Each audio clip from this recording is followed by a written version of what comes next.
We often talk about introverts and extroverts like they're from two totally different planets. But what if the real key to happiness isn't just about doubling down on who you are, but actually learning from the other side? Today, we're going to dig into this amazing natural experiment that completely flipped the script on who's got the edge when it comes to being happy. So this whole thing kicks off with a really simple, almost throwaway comment. The author of our source material, who's a huge extrovert, was just chatting with his friend, who's an introvert. And after they compared their personality test scores, his friend just says this to him. And you know what? For most of modern history, he was 100% right. And I mean, just look at the difference here. This wasn't a small gap. The author scored in the 96th percentile for extroversion. We're talking off-the-chart social, while his friend landed way down at the 15th.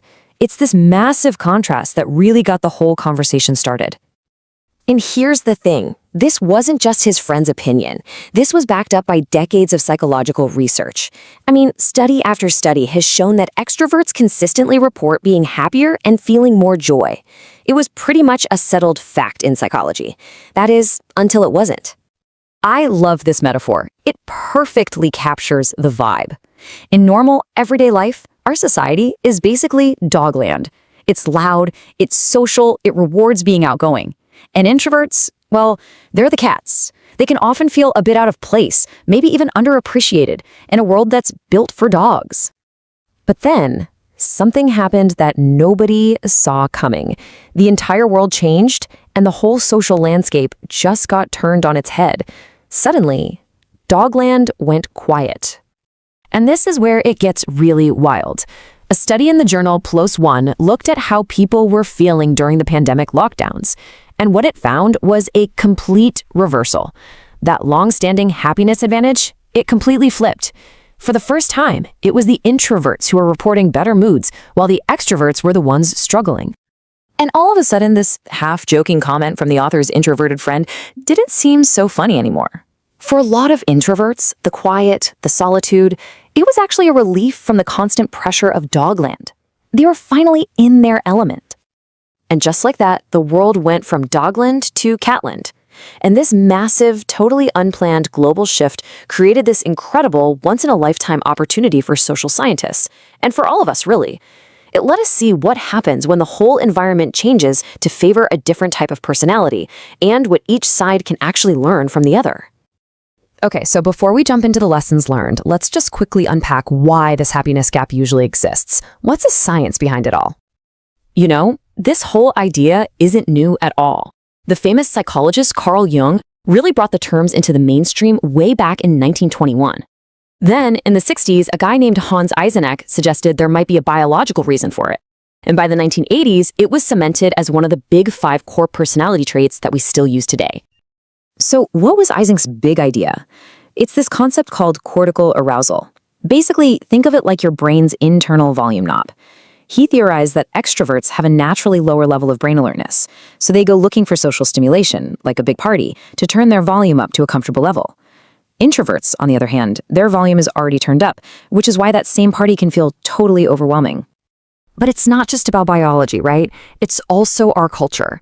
In Dogland, being an extrovert really pays off. One piece of research found that extroverts earn, on average, about $12,000 more per year than introverts. Wow! They also tend to get more promotions and better reviews. Our world is literally built to reward their way of being.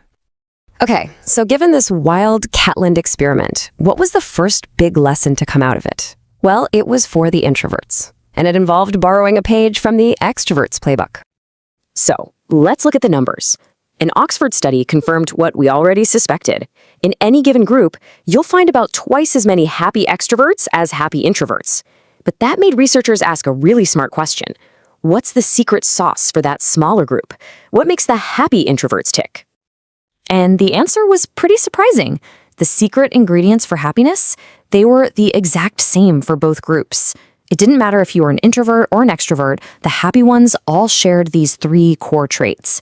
They were optimistic, they had a strong sense of purpose in their life, and they had high self-esteem.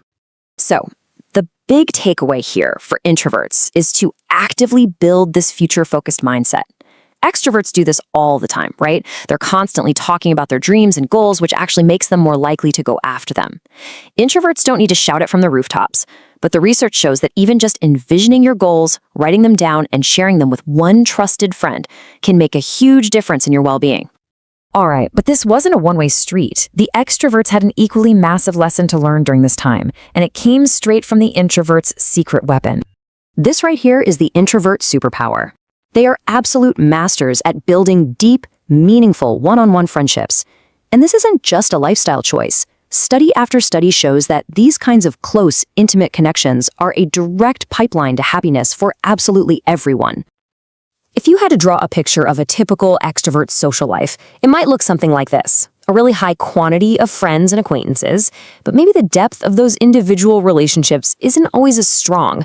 They get their energy from the buzz of the crowd, which can sometimes leave less room for that quiet, deep connection that introverts are so good at.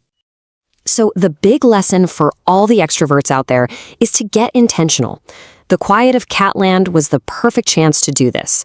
Instead of just counting the days until the big parties came back, the advice was to use that time to actively deepen one or two of your most important friendships, basically to connect like an introvert. So when you put it all together, what's the ultimate takeaway from this giant, unplanned global experiment? What happens when we finally let the cats and the dogs back into the same room? It all comes down to this really simple, but honestly, pretty profound idea. The best way to grow and to get happier isn't just to surround yourself with people who think and act exactly like you. It's to actively watch and learn from the people who are your complete opposite. At the end of the day, the goal isn't a world of only cats or a world of only dogs. A world that's just quiet and thoughtful or one that's just loud and social, both are incomplete. For the happiest world possible, we absolutely need both, together. And that really just leaves us with one last question to chew on. Whether you're a cat or a dog, think for a second about the opposite personality in your life. Who is that person? And what's just one thing you could learn from their way of being in the world that might make your life just a little bit happier?